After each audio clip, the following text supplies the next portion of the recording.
નમસ્કાર ખેડૂત મિત્રો, હું જીતેન્દ્ર સાકરિયા. ઘણા સમયથી આપની સમક્ષ એક નવી વાત લઈને આવવાની વાત વિચારતો હતો. પછી થયું કે પૂરેપૂરી માહિતી લઈને જ આપને મળું. હાજી, તો વાત છે પામોલીનના ઝાડની. કદાચ આપે જોયું પણ હશે. એ છે ખજૂરીના ઝાડ જેવું દેખાય, પણ એના ઉપર ફળ આવે, અને ફળ પણ કેવા નાના સોપારી જેવડા, પણ એ ઝુમખામાં હોય, અને એ ઝુમખું 30-40 કિલો સુધીનું હોય છે. શરૂઆત 4 કિલોથી થાય છે, પણ એ ખેતી એક વખતે કરો એટલે 25-30 વર્ષ સુધી શાંતિ.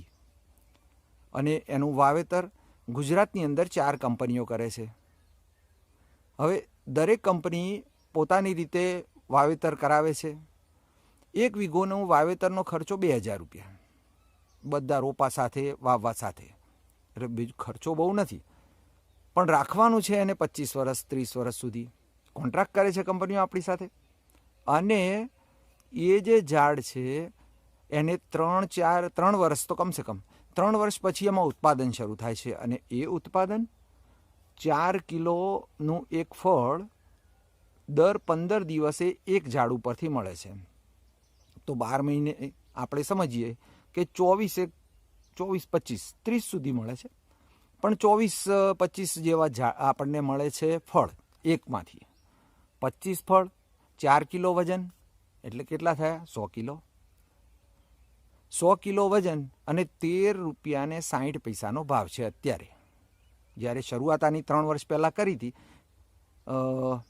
ત્યારે 8 રૂપિયાનો ભાવ હતો. અત્યારે 13.60 છે. તો 13.60 અને 100 એટલે આપણે સમજીએ તો એવા આપણી પાસે 35 ઝાડ છે 1 વીઘામાં. તો લગભગ 40,000 રૂપિયા થયા. હવે 40,000 રૂપિયા 1 વીઘામાંથી કદાચ 5-10,000 રૂપિયા ખર્ચ બાદ કરીએ તો પણ મજૂરી તો છે જ નહીં, નહીવત.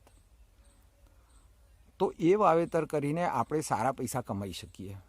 ચોખ્ખા પહેલાં એટલે કે 3 વર્ષ પછી 30,000થી શરૂ થાય, અને ઉત્પાદન એનું વધતા ઉત્પાદન એટલે એક ફળનું વજન આપણે 4 કિલોથી શરૂ કરીએ છીએ. એ વજન આગળ જતાં ધીમે ધીમે વધતા એ લગભગ 25-30-40 કિલો સુધી પહોંચે છે. માની લો કે 25 કિલો થાય છે, તો 25 કિલોનું એ પ્રમાણે તમે ગણો તો 4 કિલોના 25 કિલો એટલે લગભગ 6 ગણું.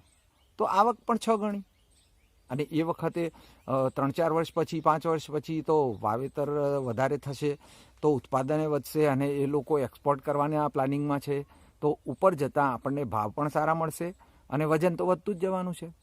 એટલે આપણે 30-40 હજારનો વીઘો એક વખતે શરૂ થાય 1 વર્ષનો, એ આગળ જતાં 3-4 લાખ રૂપિયા સુધી પહોંચી શકે. જોકે છે 10 વર્ષ ઉપરના જેના થયા એના 10 કિલોના ફળ છે જ. 10-15ની વચ્ચે એવરેજ આવે છે. ખેડા જિલ્લાની અંદર છે, મેં જોયા, ત્યાં જઈને મુલાકાત કરી મેં. તો એ લોકોને સરસ ઉત્પાદન આવે છે. એ લોકો 1.5 લાખ રૂપિયા આસપાસ કમાય છે. ખર્ચમાં 10,000થી વધારે છે નહીં. પાણી પાવાનું છે 15 દિવસે, અને એમાં ખાતર નાખવાનું છે. ખાતર 5-10 કિલો, બહુ ઓછું છે. યુરિયા વગેરે નંખાવે છે. કંપની જે નંખાવે એ જ કરવાનું છે. આપણે એમાં બુદ્ધિ ચલાવવાની જ નથી. કંપનીવાળા આવીને આપણને દર વખતે કહેશે કે આ નાખો, એટલું નાખો, આમ કરો, બસ. બીજું કાંઈ કરવાનું નથી. એમાં વચ્ચે કોઈ ક્રોપ કરવાની જરૂર જ નથી. હા, પહેલાં તમે કરી શકો, પણ બને ત્યાં સુધી ના કરો તો વધારે સારું. હવે આપણા ખેતર એ લોકો કેવી રીતે કરે છે? તો વાવેતર થઈ ગયું, એ લોકો વિઝિટ કરે છે, આપણને બધી સલાહ સૂચન આપે છે. જે પ્રમાણે પછી ઉત્પાદન જ્યારે 3 વર્ષ પછી શરૂ થાય ત્યારે એ લોકો ઉત્પાદન લેવા માટે આપણે ત્યાં ગાડી લઈને આવે, ટેમ્પો આવે. ટેમ્પામાં એ લોકો આપણને બતાવે કે ભાઈ આ રીતે કાપવાનું છે, એટલે કાપી અને આપણે એમને આપી દેવાનું. આપણે આપીએ એટલે એ લોકો કાંટો લઈને જ આવે, વજન કરે, અને ટોટલ વજન જે થાય એની એક પાવતી આપતા જાય. અને એ પાવતી પ્રમાણે તમારો જે ભાવ ચાલતો હોય એ ભાવ પ્રમાણે એ લોકો જે રકમ થાય એ તમારા બેંકના એકાઉન્ટમાં નાખી દે. બેંકના એકાઉન્ટમાં આપણને 15 દિવસે પૈસા મળી જાય. જાણે કે તબેલો કર્યો. તબેલો કરો એટલે લગભગ 10 દિવસે કે 15 દિવસે આપણને પૈસા મળતા હોય છે.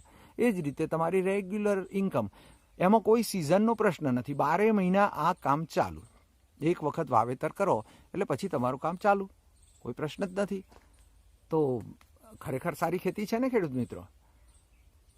ઉત્તર ગુજરાતમાં હજી પરવાનગી નથી, પણ જ્યારે મળશે ત્યારે વાવેતર કરવા માટેનું અચૂક, એમાં મોટો ફાયદો એ છે કે ભૂંડ, રોઝ, કોઈ પણ જાતના જંગલી જાનવરો એને કોઈ નુકસાન કરતા નથી, એટલે મોટો ફાયદો. હવે એ આપણને ઘેર બેઠા પૈસા મળે, આપણા ખાતામાં આવે, આપણે બહુ મહેનત નથી, આપણે એના માટે કોઈ મજૂર બહુ રાખવાની જરૂર નથી, કાપવાનું છે, કાપીને આપી દો, વાત પૂરી થઈ ગઈ. એટલે જ્યારે પરવાનગી મળે ત્યારે મારી તો વિનંતી છે કે દરેક ખેડૂત પોતે થોડું થોડું એ વાવેતર કરે, જેથી કરીને એ લોકોને આવતાય ફાવે અને માલ લઈ જાય. બરાબર છે. અને તેલની બાબતમાં આપણા દેશને આત્મનિર્ભર કરવા માટેનું ભારત સરકારનું આ પગલું છે. એટલે ધીમે ધીમે એ લોકો સ્ટેપ બાય સ્ટેપ આગળ ચાલી રહ્યા છે. ઉત્તર ગુજરાતનું જ્યારે પરવાનગી આપવામાં આવશે ત્યારે 100% કરજો. અને બીજી એક વાત, મારી આ નવી ચેનલ છે, ઘણી બધી આવી નવી માહિતી લઈને હું આવી રહ્યો છું. અને એ બધી માહિતી મેળવવા માટે તમારે આ ચેનલ, નેચરલ લાઈફ ચેનલને સબસ્ક્રાઈબ કરો, જેથી કરીને આવનારા બધા જ વિડીયો તમને જોવા મળે. કારણ કે શું છે, એવી બધી માહિતી હશે કે તમે ક્યારે કલ્પી પણ નહીં હોય. તો ખેડૂત મિત્રો, અને તમે તો મને વિશ્વાસ છે કે આ કામ કરશો જ, ગમે તો શેર પણ કરજો. નમસ્કાર, જય હિન્દ ખેડૂત મિત્રો.